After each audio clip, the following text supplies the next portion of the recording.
This gnome right here is a pretty strong hero but deceptively hard to play. In this video we'll break down how you navigate every stage of the game, a few tactics that are very specific to Millhouse's playstyle, and some general tips to just keep in mind. Let's begin with the beginning, which is the early game. Now, I'm just gonna put it plain and simple: economy.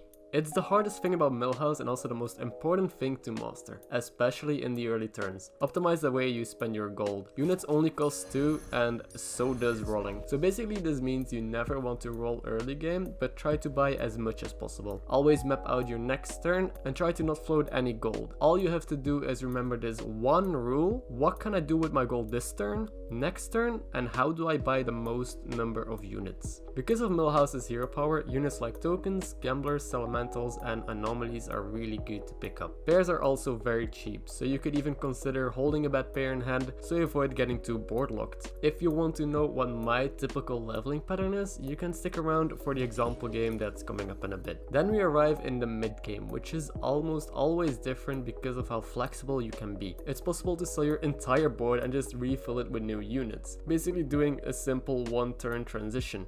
Buffs also technically only cost you 1 gold, as you buy it for 2 and you sell it back for 1, so you often end up buying most of the buffs in the shop. One thing to keep in mind is that you don't fall behind on leveling. Milhouse is especially strong on higher tiers because of how quickly you can scale and transition. Once you manage to reach the late game, your big advantage is that you can buy more units in one turn than anyone else, meaning that you can outscale other people with dragons, elementals, bran, maybe even mama bears. And I guess with pirates, but please don't do that to yourself. It's also cheap to buy tech units like Ghoul, Spore, Selfless Hero, and things like that to play around your remaining opponents. So Milhouse's game plan in a nutshell: have an insane economy early game, manage to squeeze in some leveling, hit those scaling units, and spend your gold wisely. Now for some general playstyle tactics with Milhouse. As mentioned before, everything for you is a lot cheaper, so value picking up buffs and pairs instead of rolling. You also very often end up having a board of mishmash or menagerie until you hit that refined direction. Milhouse is also known to have some really strong boards early on. Use those tempo turns to level up. And because scaling is so good with this hero, it also improves units like Crowd Favorite, Body Elemental, Salty Looter, and a couple others. Also, don't get too focused on a fixed leveling pattern. It can be different every game depending on the units that you find, like for example swabbies, tokens, and gamblers. Now to end on some general tips: if you end your turn floating 1 gold, you more than likely misplayed, as you can always buy and sell a unit. And with 2 gold you pretty much never roll, but always just buy a random unit to carry over that extra gold into the next turn. You also always want to buy free units, so units that basically sell for 2 or more gold, like Murazond, Gambler, Tavern Tempest, and so on. Because sometimes you can accidentally roll a triple or they just come in handy. Alright, so those are the most important things that I have to share about Millhouse Manastorm. If you have any other tips regarding this hero, please leave them down below. You can also suggest future guide videos if you want. Make sure to subscribe if you want to support the channel and don't want to miss any more videos. As always, I'm going to close out this guide with an example game. Now, I recorded this game off stream, so I'll just talk a bit over it and explain my decisions. Enjoy! So Water Droplet is just one of the best units in early game, but especially with Milhouse because you can buy another unit on turn 1. It's the same reason why tokens are so good. I do freeze here because usually you stay another turn on tier 1 and, well, the Rockpool Hunter is just good. We happen to find a Baronage, which is even better, and a pair on Droplet, which I'm gonna freeze as well. I also freeze for Droplet because on 5 gold you usually level, but then you float 1 gold. So with Droplet you can sell it, level, and have an extra unit on the board basically. And yeah, there's the triple Water Droplet, which I'm just gonna freeze over a couple turns. So in this shop I want to buy completely because Swabby is gonna improve my turn as well. So I end up buying everything, selling the Swabby, and actually keeping the Water Droplet in hand because there's no reason for me to play it right now. I would just be too board locked, which is pretty bad. So it's a pretty strong early game board. For 6 gold we should beat most opponents. There's another pair in the shop and a Gambler. Is pretty insane. On 7 gold you usually level with other people so you don't fall behind. And Gamblers, yeah, you always take them. They're free money literally. I do also want to take the pair here, so I'm considering what to sell, which is the Tide Hunter obviously. And then we maximize our gold. So keep in mind that I'm always trying to spend my gold as well as possible, not floating anything, and trying to have as many units as possible basically, and pairs, because with Milhouse, if you hit an early triple, you can pop off really hard, as you'll see later on. This shop is pretty bad. I decide to level and get my triple, just get a 5-star unit on 8 gold. It's pretty good. If a 5-star ends up being a Bran or a Nomi, I might just win the game on the spot. So we sell the Gambler, get the 3 gold, triple the droplet, and we see what we have in store. We're also still on 30 HP, so we're not taking too big of a risk here to level. We do roll here. We could have just bought 2 units, but the roll paid off in the end. Sadly, our triple wasn't that good, so I'll just make the biggest tempo play. It was either between Sneeds or the Tempest, but I took Sneeds because, well, we do have another triple in the shop. There's another droplet. And we're gonna probably go for a 6 here. Going for 5s is nice, but dragons are in the lobby, so hitting Caligos would be absolutely insane with Milhouse.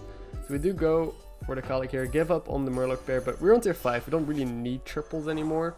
I'd rather just be strong, and we do hit the Caligos. I was considering the Amagadon here because it's just such a good unit, but Caligos with Milhouse is insane, as explained earlier in the video. If you can just find scaling, we can buy more units than any other heroes, so we can abuse Caligos even more than other players would. I do end up freezing her because there's a dragon and the Battlecry in the shop, which is just worth it. And right now the game is gonna become pretty autopilot. We just buy dragons and buffs. Now this turn, I remember I misplayed a little bit, so please don't jump into the comments, but I do end up missing this Battlecry from Murkai, from the Begurgle. I don't know why I didn't pick it, but I think I just brain farted. And I forgot to put my dragon on first. I thought my Murloc was my dragon here, so we missed +1/+1. But besides that, this game is still going pretty well. And yeah, just take the Battlecry. And on the Hungry Dragons. So we got 3 dragons on the board now. We got a full board. We're pretty strong because we also got the Sneed still. Yeah, all we're looking for is more dragons and more Battlecries. So, just as you would typically play Caligos. Now, if you missed on the Caligos, we would have probably just stayed on 5, look for other stuff. We could still roll Nomi, find triples. Here's the Nomi that we could have bought then.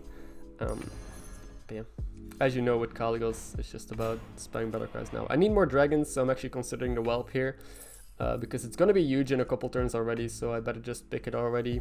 And Whelps are nice late game as well, because they could snap shields from the Flectobots. If I have 6 dragons on the board, I could even kill a Kangors. Like, Whelps just are actually better than people think late game.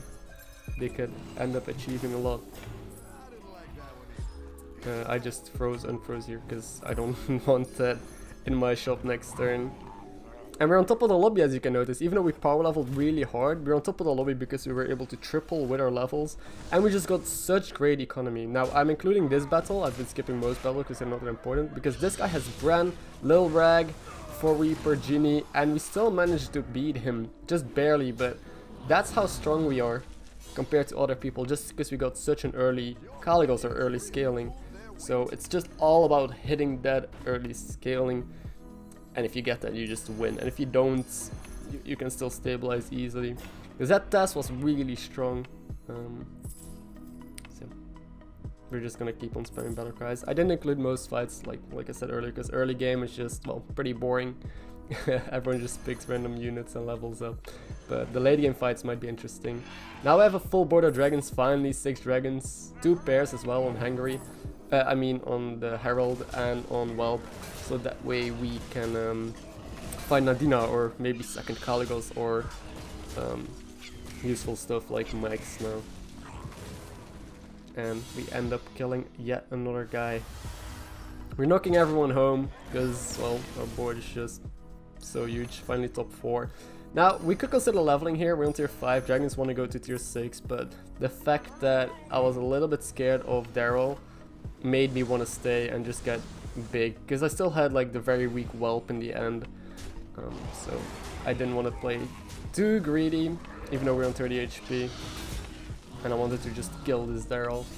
Especially since as Milhouse, if you stay, you just get so much stronger because you can buy so many units. But it's finally time to level now. We maybe should have leveled last turn, especially since we're up against the Ghost. It's pretty free. just buy the battle cards here, and now we can just roll into Nadina. Second Caligos is probably a bit late, although it's considerable. Amalgadon could also be pretty nice. Selfless heroes or some tech units. So final fight against Maiev. Now Maiev is probably actually still stronger than Milhouse most of the time. He dealt 25 to everyone, 5 triples. I think Maiev's hero power is still more broken, and that's gonna be clear from this fight. He has Golden Ilrag, and the Gar is just too big. We don't have poison. If we found a Spore, maybe we could have won, but yeah, there's no way we could beat the health from that Gar. And we're just gonna take 31 casually. So that's Milhouse. Thanks for watching, hope you enjoyed the video, and take care.